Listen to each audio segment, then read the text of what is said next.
Welcome back guys.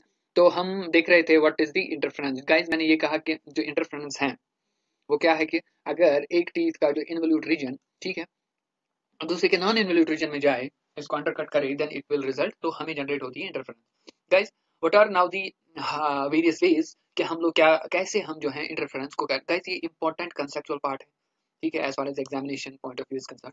ठीक है, कैसे हम अवॉइड कर सकते हैं इंटरफेरेंस। गाइस मैंने पहले ही कहा कि इंटरफेरेंस जो है वो होती है इन्वोल्यूट टीथ में। जो क्या कहते हैं इसको, जो हम साइक्लोइडल टीथ में हम लोग इंटरफेरेंस को नहीं देखते, ठीक है, क्योंकि उनमें जो है वाइडर फ्लैंक होता है और उनमें लोड शेयरिंग कैपेसिटी भी ज्यादा होती है। ठीक है, now we are here to see how we can avoid these interferences, how we can avoid the interference in case of the involute gears. ठीक है, तो पहला वाला जो ऑप्शन है, we should do under cutting of the gear. Guys हम लोग क्या कहते हैं कि ये मान लीजिए हमारा एक ये टीथ है हमारे पास, ठीक है, ठीक है, अब इसके नीचे, अब मैं मानता हूं कि यहां से लेकर ये जो ये वाला रीजन है इसके ऊपर हम लोग मान रहे हैं कि इसमें आ रहा है इन्वोल्यूट प्रोफाइल। ठीक है गाइस, अब अब क्या मैं करता हूं कि जो नॉन इन्वोल्यूट है, नॉन इन्वोल्यूट रीजन है, इसको मैं यहाँ पे देता हूं अंडर कटिंग। ठीक है, यानी कि मैं अंदर की ओर जो है इसमें कट मारता हूं ताकि जो जो मैशड गियर होगा उसका जो इन्वोल्यूट पार्ट है वो इसके साथ इन कांटेक्ट में आए ही ना। ठीक है गाइस, तो this is the way we can avoid this interference. ठीक है गाइस, तो बट इसमें कुछ लिमिटेशंस भी होती है। क्या होता है कि अब इसमें क्या पॉजिटिव्स है क्या नेगेटिव्स है, let us see that there will be the no interference when we do under cutting. ठीक है, बट इसकी वजह से क्या होता है, इट रिड्यूसेस द टीथ की स्ट्रेंथ। जैसे कि हम लोग देखते हैं कि हम लोग देखते हैं जो टीथ की जो थिकनेस है वो कम हो जाती है ड्यू टू अंडर कटिंग। जब टीथ की थिकनेस कम हो जाती है, सो हम लोग इसके जरिए से ज्यादा पावर ट्रांसमिट नहीं करते हैं। So we use this, we use those kind of the teeth in the low power transmission. ठीक है, ये सिंपल है। जहां पे भी हम हमने जो है कम पावर ट्रांसमिट करना होगा, then it is easy, we can use such type of the gears. Okay guys, guys, another way in the another way to reduce the interference is to increase the pressure angle. Increase the pressure angle, what does that mean? हम लोग कैसे कि जो है increase कर सकते हैं pressure angle. ठीक है गाइस, मैंने पहले ही कहा कि what the pressure angle is. ठीक है गाइस, अगर हम देखेंगे इट कहते हैं कि अगर प्रेशर एंगल बढ़ता है, it reduces the radius of the base circle. इसकी वजह से क्या होता है कि रिड्यूस होता है बेस सर्कल। ठीक है, which in turn reduces the non involute region. ठीक है, ठीक है गाइस, तो क्या हम करते हैं कि हम लोग प्रेशर एंगल को बढ़ाते हैं, प्रेशर एंगल को इंक्रीज करते हैं। इसकी वजह से बेस सर्कल जो है, बेस सर्कल जो है वो उसकी रेडियस जो है कम हो जाती है। कैसे हम करते हैं, व्हाट डज दैट मीन? देखो, अगर मान लीजिए हम लोग प्रेशर एंगल को बढ़ाते हैं, इसका मतलब है जो बेस सर्कल है, अगर बेस सर्कल हमें ये मान लीजिए इसके यहाँ से जा रहा था, ठीक है, अगर हम लोग प्रेशर एंगल बनाते हैं, बढ़ाते हैं, ठीक है, अगर तो क्या होगा कि जो बेस सर्कल है ये नीचे जाएगा। ठीक है, यानी कि इट मीन्स दैट कि जो हम लोग जो जो जो इन्वोल्यूट प्रोफाइल है, जो इन्वोल्यूट प्रोफाइल है ये हम बढ़ा रहे हैं। एक्चुअली हम लोग इन्वोल्यूट प्रोफाइल जो है वो बढ़ा रहे हैं। ये ये जो ये जो यहाँ पे ये इन्वोल्यूट प्रोफाइल था यहाँ तक, इसको हम नीचे तक मान लीजिए, अब हमारे पास इन्वोल्यूट प्रोफाइल यहाँ तक आ गया। ठीक है, अब प्रेशर एंगल बढ़ाने से क्या होता है कि जो इन्वोल्यूट रीजन है वो बढ़ जाता है। ठीक है, और उसकी वजह से क्या होता है कि जो बेस सर्कल है वो कम हो जाता है। ऑब्वियसली हम लोग देखते हैं अब बेस सर्कल जो है it is much near to the dedendum circle. ठीक है, वी कैन सी दैट उसकी जो रेडियस है वो कम होगी, इससे पहले रेडियस ज्यादा थी, यहाँ तक थी। ठीक है, तो उसकी वजह से अब मान लीजिए अगर नीचे से भी इन्वोल्यूट प्रोफाइल भी होगा, यानी कि हमारा जो नॉन इन्वोल्यूट रीजन है उसमें भी अब है involute region, involute profile, it means that there will be again no interference. ठीक है, तो प्रेशर एंगल ये भी क्लियर हो गया आई होप। बट इसमें ये लिमिटेशन है कि हम लोग प्रेशर एंगल को we have the limitation that we have to keep the pressure angle in between 20 and 25। इससे ज्यादा हम नहीं, we can not go beyond the 25। ठीक है, देयर इज अनदर वे, हम लोग क्या करते हैं, we do the stubbing of the tooth. ठीक है, what does that mean? Stubbing क्या होता है, हम लोग जो टूथ की जो टॉप लैंड है, टूथ का जो अपर पोर्शन है, हम लोग वहां पे स्टैबिंग हैमरिंग करते हैं, ताकि क्या होता है वो घिसाते हैं, यानी कि ताकि जो ये है टूथ का, मान लीजिए ये है एक टीथ। ठीक है, I would here like to draw it again। ठीक है, तो हमारे पास ये टीथ है। ठीक है, हम लोग मान लीजिए कि जो अनदर टीथ है वो ऐसे आएगा। ठीक है, वो आ रहा था ऐसे इसके नीचे से। ठीक है, ठीक है, अब मान लीजिए ये इतना नीचे जा रहा था, अब इसके इतना नीचे जाने से इंटरफेरेंस हो रही थी। अब मान लीजिए अगर मैंने इस पे स्टैबिंग की, इस वाली टीथ पे स्टैबिंग की, ठीक है, जो ये बाहर वाला रीजन था, ये बाहर वाला रीजन था, ये वाला पोर्शन, ठीक है, ये जो ये बाहर वाला रीजन था, अब ये इसको मैं हटा रहा हूँ ड्यू टू स्टैबिंग। ठीक है, अब इस वजह से क्या होगा, ऑब्वियसली जो ये नीचे वाला पार्ट जो ये इसके नीचे जा रहा था अभी नहीं जाएगा। ठीक है, जब मैंने टीथ को ऊपर से घिसा इसकी स्टैबिंग की, और ये मैं यहाँ से भी कर सकता हूँ और ये मैं ऐसे यहाँ से भी कर सकता हूँ, इसको मैं यहाँ से इसको हटा रहा हूँ। तो उससे क्या होगा, when I do stabbing, ठीक है, कहते हैं कि it reduces the addendum circle। obviously जब मैं मान लीजिए इससे पहले addendum circle ये था, ठीक है, जब मैंने इसकी स्टैबिंग की तो obviously जो addendum circle है वो कम हो गया। ठीक है, obviously addendum circle जो है अब उसकी रेडियस तो कम होगी ना, अब इस वजह से obviously इंटरफेरेंस रिड्यूस होगी, मगर इसमें कुछ प्रॉब्लम है। देखिए, ऐसा जैसे कि आप लोग जैसे कि हम लोग जानते हैं जो पाथ ऑफ कांटेक्ट है, length of path of contact.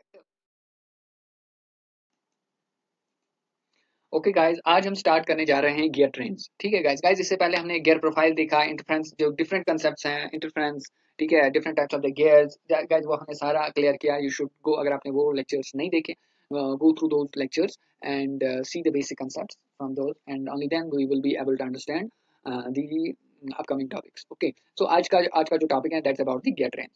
So guys, gear trains क्या होते हैं गाइज, जब हम देखते हैं कि when two or more than that, ठीक है, gears when they are in match they form gear train. Simply हमारे पास अगर दो या दो से ज्यादा गियर हैं, ठीक है, तो और जब वो मैच में होते हैं तो वो बनाते हैं एक गियर ट्रेन। हो गया, ठीक है, दिस इज वेरी सिंपल। ठीक गाइज, अगर हम देखेंगे गियर ट्रेन में क्या होता है कि एक होता है ड्राइवर, जो कि जहां से मोशन आती है, bye the time when it rotates, when the driver rotates it rotates the another gear. ठीक है, फिर वो इन टर्न रोटेट कराता है दूसरे वाले गियर को। ठीक है, जो गियर जिसमें जो है फाइनली जो मोशन ट्रांसमिट होती है, उस वाले गियर को हम कहते हैं ड्रिवन गियर। ठीक है, और जहां से that gear that is the source of actually the source of the motion transmission, ठीक है, that's called as a driver gear. ठीक है, in between the two gears we if there is another gear that is just to transmit the motion, ठीक है, वो उसको कहते हैं आइडल गियर और आइडलर। ठीक है, so what we have a very important is here the driver gear and the driven gear. Okay, क्यों हमें ना, here's a point, why do we need the gear trains actually, जब हमारे पास जब when the center distance between the gears is very high we need a gear train। अगर मान लीजिए दो गियर्स हैं, अगर दो शाफ्ट्स हैं, वो एक दूसरे के से बहुत ही दूर हैं, ठीक है, अब उनके दरमियान सेंटर डिस्टेंस है, अब एक शाफ्ट यहाँ पे था, एक शाफ्ट यहाँ पे था, ठीक है, अब एक्चुअली इन दो के दरमियान हमने ट्रांसमिट करने की मोशन, हम लोग क्या करते हैं, हम लोग इनके बीच में कुछ गियर्स इंसर्ट करते हैं, ताकि जो है वो आपस में जो है मोशन को ट्रांसमिट करते हैं। That's why we use the when the centre distance is high, that's why we use the gear train. ठीक है, where the specific gear ratio is required, जहाँ पे हमने एक specific gear ratio हमें चाहिए, वो वहाँ पे भी हम लोग gear trains use करते हैं। Guys, as far as the types now, what we have to see the different types of the gear trains. There are the 4 different types of the gear trains. One is a simple gear train, another is the compound gear train. Then the third one is the reverted gear train, and the fourth one is the epicyclic gear train. Now let us see them one by one. What is the simple gear train? अगर मान लीजिए simple gear train, उस train को कहते हैं, उस gear train को कहते हैं जब हम देखते हैं, जहां पे हम देखते हैं एक गियर सिर्फ एक शाफ्ट पे सिर्फ एक ही गियर हो, then it is a simple gear train. ठीक है, मान लीजिए ये हमारे पास एक शाफ्ट है, ठीक है, इस पे एक गियर है, ठीक है, अब ये एक और शाफ्ट है, इस पे एक ही गियर है, ठीक है, और यहाँ पे एक और शाफ्ट है, इस पे एक ही गियर है, और तीनों एक दूसरे के दे आर इन मैश। ठीक है, when there exists the single gear on the shaft, ठीक है, and they are in mesh, the gear train, such type of gear train is the simple gear train। ठीक है guys, जब हमें simple gear train है, अच्छा, इसमें अगर हमने देखनी है स्पीड रेशियो हम लोग क्या देखते हैं, we take it actually the omega, that is the angular speed of the main driver, जहां से जो कि इंपॉर्टेंट जो मेन ड्राइवर होता है, ठीक है, divided by main driven, it's also written as W1 divided by WN, N is the driven, ठीक है, it's also equal to the TN divided by T1। ठीक है, मान लीजिए अगर हमारे पास दो ही गियर्स हैं, they are in mesh, then we can say W1 divided by W2, ठीक है, that's equal to T2 divided by T1। मान लीजिए हमारे पास तीन गियर्स हैं, दे आर इन मैश, ठीक है, गियर 1, गियर 2, गियर 3, तो हमने ये बनना था, ये अगर हमारे पास ड्राइवर है और ये हमारे पास ड्रिवन है, ठीक है, तो हमने स्पीड रेशियो निकालनी है, that's equal to the driver, that is equal to omega 1, क्योंकि वो पहला वाला ड्राइवर है, that's omega 1 divided by omega 3, जो कि मेन ड्रिवन है। ठीक है, बीच वाला जो है दैट्स आइडलर, हमें इसकी कोई जरूरत है ही नहीं। ठीक है, हमने चाहिए actually driver divided by driven. ठीक है, हमने ये देखना होता है। ठीक है, that's equal to that's also equal to the final gear के जो ड्रिवन के जो नंबर ऑफ टीथ हैं, that is the T3 divided by T1। ठीक है, well there is another term called as the train value, इसको क्या कहते हैं, train value is actually the reciprocal of the speed ratio, it's actually equal to the angular velocity of the driven divided to the angular velocity of the driver, ठीक है, that's t1 by tn. okay, तो ये तो हो गया simple gear train. Now next to it is the compound gear train. Compound gear train क्या होता है? जब अगर मान लीजिए हमारे पास एक शाफ्ट पे एक से ज्यादा गियर्स हो, मोर देन वन गियर और on a shaft they form A compound gear train. Okay guys, ठीक है, ये तो सिंपल है. मान लीजिए हमारे पास ये गियर 1 है, ये तो यहाँ पे है एक शाफ्ट पे, ठीक है, इस पे एक ही गियर है, इसमें हम एक ही गियर देखते हैं. बट गियर 2 हम जब देखते हैं व्हेन वी एनालाइज दिस, ठीक है, if we see on the through the top view में हम लोग देखते हैं ये शाफ्ट मान लीजिए आप यहाँ पे, इस पे एक गियर है, ठीक है, ये एक और शाफ्ट है, इस पे दो गियर्स हम देखते हैं, ये एक और शाफ्ट है, ठीक है, इसमें दो गियर्स है, और ये जो ये एक और शाफ्ट है इसमें एक ही गियर है. जो ये बीच वाला गियर शाफ्ट है यहाँ पे ये बनाता है कंपाउंड गियर. अगर मान लीजिए एक गियर ट्रेन में एक शाफ्ट पे दो हैं, यानी कि कंपाउंड गियर है, then this train the whole train is called as compound gear train. ठीक है, आई होप कि आपको समझ में आ गया होगा. यहाँ पे अगर हम देखेंगे what is the driver and what is the driven, ठीक है, हम देखेंगे ये गियर ट्रेन फर्स्ट, ये गियर फर्स्ट है. अब जब ये रोटेट करेगा, अब इसकी वजह से जो ये बड़ा वाला नीचे वाला जो दूसरा वाला गियर है ये रोटेट होगा इन दिस डायरेक्शन, ठीक है. अब जब ये रोटेट करेगा ऑब्वियसली शाफ्ट रोटेट करेगा, ठीक है. अब इसके इस शाफ्ट पे एक और है, इसकी भी यही डायरेक्शन होगी, ये this will rotate in this direction anti clockwise, ठीक है गाइस. और जब ये एंटी क्लॉकवाइज रोटेट करेगा और ये इसको रोटेट कराएगा क्लॉकवाइज, ठीक है गाइस, तो इसकी डायरेक्शन होगी इसमें. सो हम लोग कहते हैं कि ये जो ये वाला गियर है ये मेन ड्राइवर है, और ये जो ये वाला गियर है ये मेन ड्रिवन है, ठीक है. बीच में जो ये वाले दो गियर्स हैं that's actually the what we called as the we can say that sorry I would like to here modify it. हम लोग क्या कहते हैं, ये दोनों गियर्स हैं आपस में, इसमें ये ड्राइवर है, first one is driver and two is driven, ठीक है. और 3 और 4 के बीच में अगर हम देखेंगे ये वाला ड्राइवर है और ये है ड्रिवन, ठीक है. नो डाउट यहाँ पे मेन ड्राइवर ये है और मेन ड्रिवन ये है क्योंकि यही है, ठीक है. हमने क्या देखना है कि हमने ड्राइवर्स को देखना है टोटल, हमने क्या क्या ड्राइवर देखना है, ये भी ड्राइवर है ये भी ड्राइवर है, इट मीन ड्राइवर है हमारे पास 1 और 3, ठीक है. और जो 2 भी ड्रिवन है 4 भी ड्रिवन है, दैट इज 2 भी ड्रिवन है 4 भी ड्रिवन है. Then we can say that if we see here the two gears are in mesh, ठीक है. और the two gear इनका अगर हम velocity ratio देखेंगे that will be equal to the omega 1 divided by omega 2, omega 1 divided by omega 2 that's equal to t2 divided by t1 जो कि हमने इससे पहले भी किया, ठीक है guys. और यहाँ पे ये बना omega 3 divided by omega 4 that's omega 3 divided by 4 that's equal to omega 4 by that's t3 by t4, ठीक है guys. ये भी हमने पता है क्या कि जो ये इसका रोटेशन है, जो 2 का रोटेशन है, क्योंकि ये दोनों एक ही शाफ्ट पे है, 2 and 3 are on the same shaft. It means that the angular velocity of the 2 and angular velocity of the 3 are same. ठीक है, as we can say that the omega 2 and omega 3 is equal. ठीक है, तो दोनों equal हैं. तब क्या मैं कह सकता हूँ omega 1 divided by omega 4 is actually equal to omega 1 by omega 2 into omega 2 by omega 3 into omega 3 by omega 4. ठीक है, तो but we also say that जो omega 1 है omega 1 by omega 2, ठीक है, omega 1 divide by omega 2 that's equal to t2 by t1, ठीक है. और जो ओमेगा 2 और ओमेगा 3 है ये बराबर है, इसको हम काट देंगे, ठीक है. तो बचा क्या, omega 1 bye omega 2 into omega 3 bye omega 4, ये बचा ना, ठीक है. और ओमेगा 3 बाय ओमेगा 4 है t4 बाय t3 के बराबर. सो हम कह सकते हैं इनके सब कंपाउंड गियर में जो वेलोसिटी रेशियो है omega of the main driver, क्योंकि मैंने इसे भी कहा ये मेन ड्राइवर है और ये मेन ड्रिवन है, ठीक है. जो स्पीड रेशियो होता है वो ऑलवेज होता है बराबर main driver to the main driven, और ये किसके बराबर है, it is equal to the product of the number of teeths of the driven teeth to the product of the driver teeth, ठीक है. तो हम लोग कंपाउंड गियर्स में अगर हम देखेंगे स्पीड रेशियो किसके बराबर है, that's equal to t2 into t4 divide by t1 into t3. ये जो ये टीथ्स हैं ये ड्राइवर टीथ हैं और ये जो ये टीथ हैं ये ड्रिवन टीथ है, ठीक है. अब इसमें जो नेक्स्ट है there is a question I have here wrote, ठीक है, नोटेड, ठीक है. इसमें हम लोग देखते हैं there is a gear P, it is in mesh with the Q, Q and R are the compound gears, ठीक है, they are on the same shaft. there is another gear that is the gear S, ठीक है guys.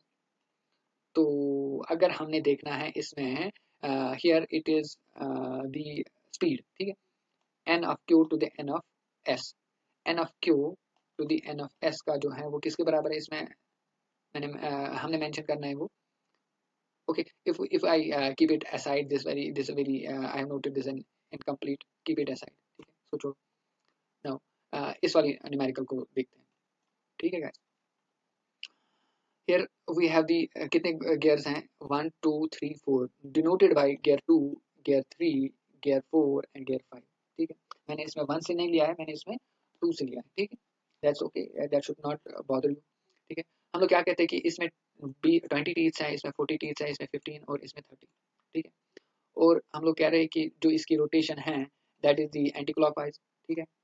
और इसकी जो rotation obviously that will be in this direction and its rotation will be also in this direction, its rotation will speed ratio अगर हमने देखना है that is obviously equal to the omega 2 divided by omega 5, क्योंकि ये main driver है और ये main driven है, ठीक है। दैट वो किसके बराबर है, वो बराबर है जो ड्राइवर्स जो ड्रिवन है, यानी कि 5 ड्रिवन है और 3 ड्रिवन है, इन दो के प्रोडक्ट डिवाइडेड बाय और ये, ठीक है, ये दोनों जो है ड्राइवर्स हैं, ठीक है। तो ये सीधे मैंने लिखा, then what we will do here, इस क्वेश्चन में हमने निकालना है what is the angular velocity of the, क्या कहते हैं इसको, what is the angular velocity of the driven, main driven की एंगुलर वेलोसिटी निकालनी है। तो we have omega 2 divided by omega 5 is equal to this, ठीक है। हमने ये निकाला कि ओमेगा 5 किसके बराबर है, इसको इधर लेके जाओ, इस वाले पोर्शन को इधर लेके जाओ, ठीक है, और इसको लाओ नीचे और इसको जो है इस साइड से लेके आओ, ठीक है। Then what we will do, we will get the omega 5 equal to this, ठीक है। यहाँ से हमने जो है इस वाले क्वेश्चन में हमने हमारे पास गिवन था ये कि जो ओमेगा 2 है दैट्स एक्चुअली जो ड्राइवर है omega 2, I have not mentioned here, that's equal to the 1200 RPM.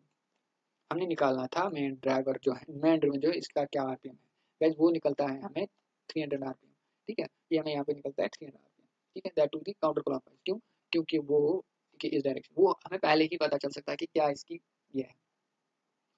Okay guys, there's another type of the gear train that's called as a reverted gear train. वो क्या होता है guys, actually is a modified form of the first of all the gear train, a compound gear train guys, ये भी compound gear train ही होता है, ठीक है।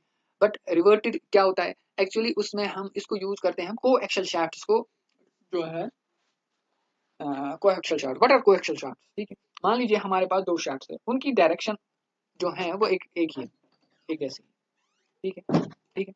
अब मान लीजिए जो इसकी ट्रांसमिशन है हमने इसको जो है इसमें ट्रांसमिट करनी है, but they are not in contact, the two shafts are not in contact, ठीक है, but they possess the equal क्या कहते हैं equal, they are along the, they are rotating along the same axis, ठीक है। मान लीजिए एक एक्सिस है, इस एक्सिस पे यहां से लेकर यहां तक एक शाफ्ट है, ठीक है, और यहां से लेकर यहां तक एक और शाफ्ट है, दोनों एक ही लाइन में है, ठीक है, but they are not connected, but I have to transmit the motion, if they would have been in the connected obviously फिर तो दोनों की मोशन एक जैसी होती, but they are not in contact, so it means that they don't have the one, if one is rotating but the another is not rotating, what we have to do, we have to transmit the motion of this shaft to the another shaft that is in the axial direction, that is on the same axial same axis, ठीक है guys. तो कैसे हम कर सकते हैं इसकी motion इसमें ट्रांसमिट, गाइस उसी में हम लोग यूज करते हैं रिवर्टेड गियर ट्रेन। कैसे हम करेंगे, I will show you how we are going to do it. हम लोग क्या करेंगे, इस पे एक इंसर्ट करेंगे, एक यहाँ पे एक गियर, ठीक है, और यहाँ पे एक शाफ्ट डालेंगे, और वो शाफ्ट है उस पे हम इंसर्ट करेंगे एक कंपाउंड गियर। कंपाउंड गियर मतलब उसमें दो गियर्स आएंगे, ठीक है। हम लोग क्या करेंगे, यहाँ पे एक गियर लगाएंगे जो कि मैश होगा इस वाले गियर के साथ, और जब वो रोटेट करेगा ऑब्वियसली इसकी वजह से ये शाफ्ट रोटेट करेगा, हम क्या करेंगे यहाँ पे एक और गियर लगाएंगे इसी शाफ्ट पे, ठीक है गाइस। और दोनों पे दो गियर्स हैं, यानी कि एक शाफ्ट पे दो गियर्स हैं, जब ये रोटेट करेगा तो इस वजह से ये रोटेट करेगा, अब इस वजह से शाफ्ट रोटेट करेगा, अब शाफ्ट की वजह से ये गियर रोटेट करेगा। अब जो ये वाला शाफ्ट है इस पे भी हम लोग गियर इंसर्ट करेंगे, तो और वो मैशड होगा इसके दरमियान, तो मतलब ये कि जो इसकी मोशन है वो ट्रांसमिट होगी इसमें, देन वो ट्रांसमिट होगी इसमें। Such type of gears are called as a reverted gears. I hope कि ये आपको जो है समझ में आ गया होगा, ठीक है। यहाँ पे हमने अगर हम देखना है, इसमें भी हमने देखना है पहले कि what are actually the driver and what are driven. If you see here it is the main driver, ठीक है, ये जो गियर 1 है it is the main driver. अब ये रोटेट कर रहा है, अब इस वजह से ये वाला जो शाफ्ट है ये रोटेट कर रहा है इन दिस डायरेक्शन। अब दो ये कंपाउंड गियर है, ये और ये 2 and 3 are the compound gears, ठीक है। अब ये दोनों की जो है रोटेशन सेम ही है, if it is rotation in this direction clockwise and it will rotate in counter clockwise, ठीक है guys, and then this is in mesh with this gear 4, ठीक है, then this is the main driven, ठीक है। और ये है gear 1 and gear 4 they are the coaxial shafts, they are एक ही डायरेक्शन में coaxial shafts हैं, ठीक है। then this becomes the main driver and it becomes the main driven। so what is actually the velocity, so what are the number of the drivers here, the drivers is 1 and 3, तो हमारा ये बन गया driver इसके लिए, ठीक है, और ये जो है ये बन गया ड्राइवर इसके लिए, ठीक है। तो हमारे पास जो है 1 और 3 ड्राइवर्स हैं और 2 और 4 ड्रिवन है, ठीक। गाइस एक और पॉइंट है, concept very important guys, all the time by the time when the two gears are in mesh, याद रखना चाहिए, when the two gears are in mesh then their modules will be the same। मान लीजिए इसका module है हमारे पास m1, ठीक है, और इसका मॉड्यूल है हमारे पास m2। By the time if they are in mesh it means that their module should be equal, ठीक है, ये हमने याद रखना है, ठीक है। All the time when the two gears are in mesh at that time the modules are same, 1 और 2 का मॉड्यूल सेम होगा, 3 और 4 का मॉड्यूल सेम होगा, क्योंकि ये दोनों आपस में मैश्ड है, हमने मॉड्यूल किया ऑलरेडी, ठीक है। तो हम लोग यहाँ पे देखते हैं ड्राइवर के जो ड्राइवर कौन कौन सा है, 1 और 3 है ड्राइवर, और जो ड्रिवन है 2 and 4 आर ड्रिवन, ठीक है।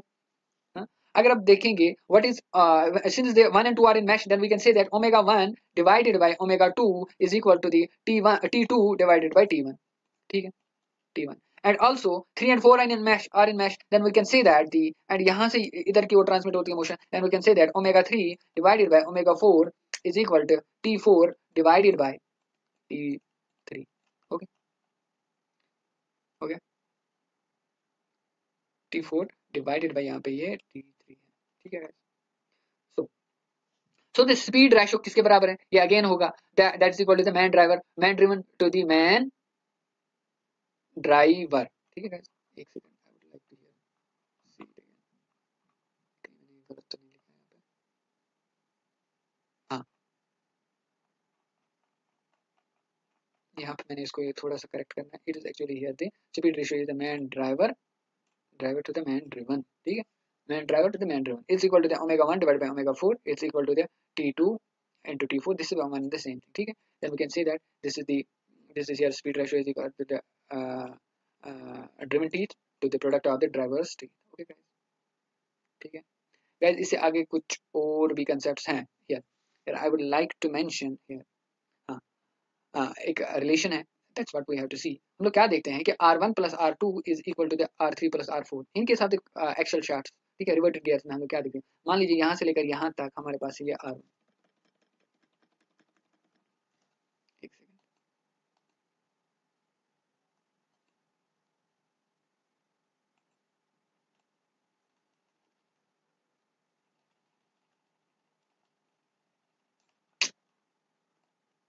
ठीक है, तो यहाँ पे अगर आप देखोगे,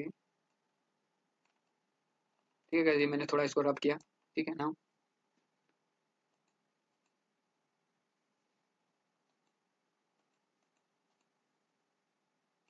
ओके। हम लोग क्या देखते हैं कि ये मान लीजिए यहाँ से लेकर यहाँ पे ये बना R1, ठीक है, ये यहाँ पे R1 बना, ठीक है, दिस इज हियर R1, ये R1 है और ये R2 है। अगर हम देखेंगे यहाँ से, क्योंकि यहाँ से लेकर यहाँ तक जो डिस्टेंस है वही यहाँ से लेकर यहाँ तक है, then we can see that R1 plus R2 is equal to the T1 plus R3 plus R4। जब हम ये देखते हैं R1 plus R2 is equal to R3 plus R4, ठीक है। Also we know that the module जो है वो D by T के बराबर है, then module can be written as 2R by T, क्योंकि जो D है that is equal to twice R, then we can say that R is equal to MT by 2। then we can say that कि जो R1 है उसको हम मान सकते हैं इसका मॉड्यूल M डैश या M1 भी लिख सकते हैं, इट्स नॉट एन इशू, ठीक है, T1 डिवाइड बाई 2, क्योंकि दोनों जो मैंने अभी कहा कि when the two gears are in mesh उनका जो मॉड्यूल है वो एक जैसा होता है, it means that M dash और इसका भी M डैश ही मानेंगे, तो बट उसके टीथ है T2 डिवाइड बाई 2, ठीक है। Then we can see that, अब मान लीजिए जो 3 और 4 हैं गियर उनके भी मॉड्यूल्स हैं इन मैश, लेट अस से इनका मॉड्यूल है M डबल डैश, ठीक है, और इसका भी है M डबल डैश। अब यहाँ पे मैंने इसको मेंशन किया, it is M dash, it is also equal to the M dash, ठीक है। So I can say that this is the m double dash 3 divided by 2 और m double dash T4 divided by 2, ठीक है।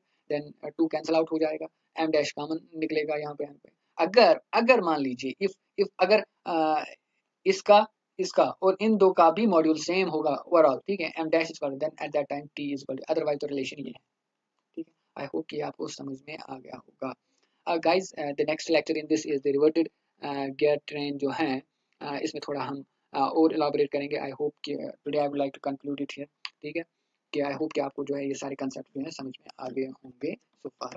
आई was able to, I think I was able to make it explain in a simpler way. Guys अगर आपको ये सब चीज़ें जो हैं समझ में आ रही हैं तो इट्स ओके, अगर नहीं, if you want me if you want provide some sort of suggestions you can comment me, ठीक है, आप नीचे जो है कमेंट कर सकते हैं, ठीक है, why I should improve, I अगर कहीं पे आपको प्रॉब्लम हो रही है then I will try to improve that very thing. So here I would like to thank you very much. Okay, तो हम लोग क्या कर रहे थे, क्या डिस्कस कर रहे थे, हम लोग डिस्कस कर रहे थे actually, sorry actually I took a break, okay let's do it again. तो हम लोग देख रहे थे stubbing of the teeth, okay. तो हम लोग क्या देख रहे थे, इसकी वजह से क्या होता है कि एडेंडम सर्कल जो है रिड्यूस हो रहा है। हमने इससे पहले देखा कि जो length of path of contact है दैट इज प्रोपोर्शनल टू, ये किस पे डिपेंडेंट करता है, ये एडेंडम की जो रेडियस है R A, addendum radius of the greater wheel, और addendum radius of the smaller wheel, smaller gear, ठीक है, ये इन दोनों पे डिपेंडेंट कर रही है, ठीक है। अब मान लीजिए अगर हमने स्टैबिंग की, ऑब्वियसली जो ये दोनों रेडियाई हैं ये रिड्यूस हो जाएंगे। अब जब ये दोनों रिड्यूस हो जाएंगे तो इस वजह से क्या होगा, इस वजह से पाथ ऑफ कांटेक्ट कम होगा। अब जब पाथ ऑफ कांटेक्ट कम होगा, ठीक है गाइस, अब वी बेटर नो कि जो, अब यहाँ पे अगर हम देखें, if I go back, path of contact, ठीक है, if you see that this is the path of contact, it is dependent on the radius of the addendum radius, ठीक है, it dependent on addendum radius, हो गया ये भी, और it is dependent of the addendum radius of the smaller circle, ठीक है। But हम लोग क्या कर रहे हैं कि जो सर्कुलर पिच है ऑब्वियसली उस पे तो उतना असर नहीं पड़ेगा, क्योंकि वो तो सेम ही है। इट मीन्स दैट जो ये आर है या ये स्मॉल आर है, it will be, there will be no impact on these two, ठीक है। अब इस वजह से जो सर्कुलर पिच है, पिच तक, उस पर तो कोई इम्पैक्ट नहीं पड़ेगा, ठीक है।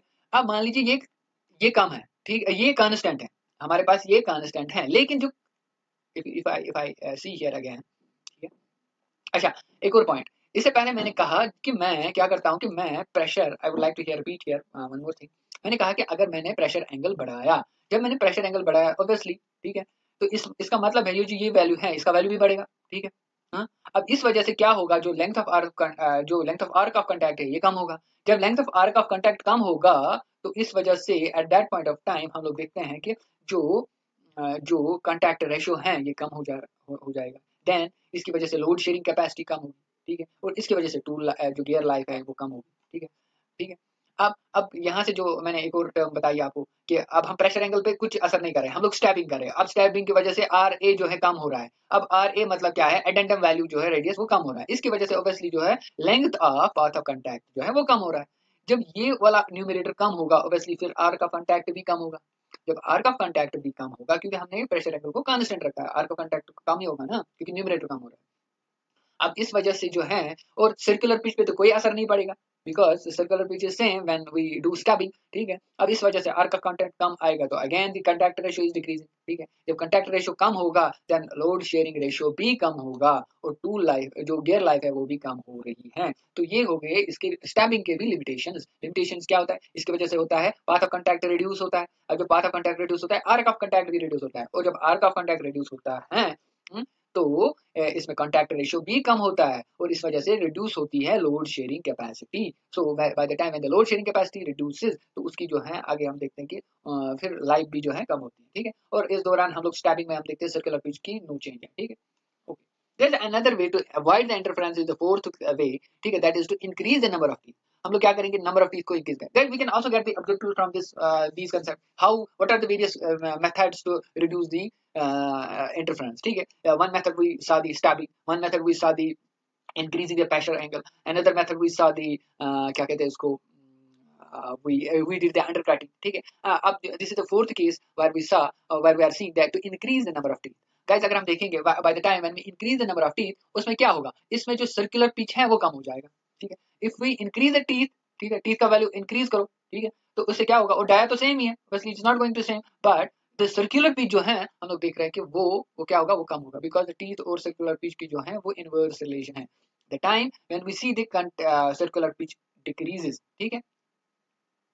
अब यहाँ पे एक और पॉइंट है, if we see we also see here the reduction of the addendum circle, ठीक है। अब ये कैसे होता है, addendum circle कैसे रिड्यूस होता है, now let me show you। by the time मान लीजिए ये एक सर्कल है, अब इस पे अगर कम ही मैं बनाऊं टीथ, तो मतलब मुझे वो बड़े बड़े बनाने, only then we can see the अगर ये सर्कल है इस पे मुझे कम टीथ बनाने, इसका मतलब है मुझे वो बड़े टीथ बनाने।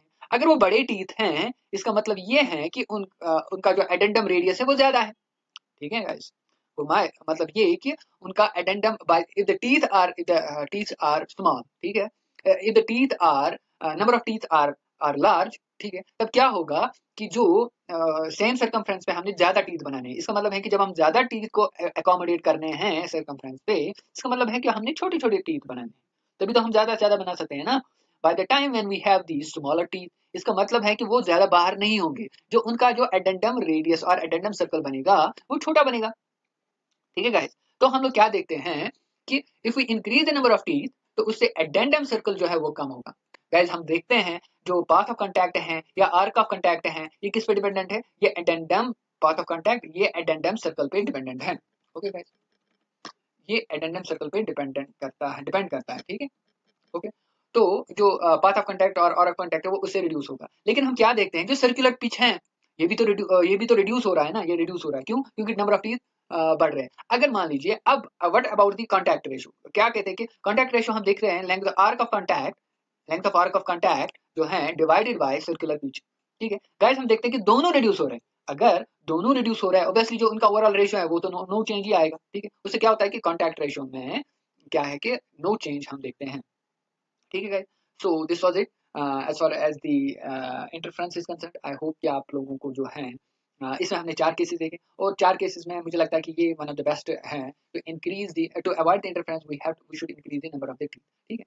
तो हमने जो है वी आई होप कि आपको ये सारे जो है कंसेप्ट समझ में आ गए होंगे। आई थैंक यू।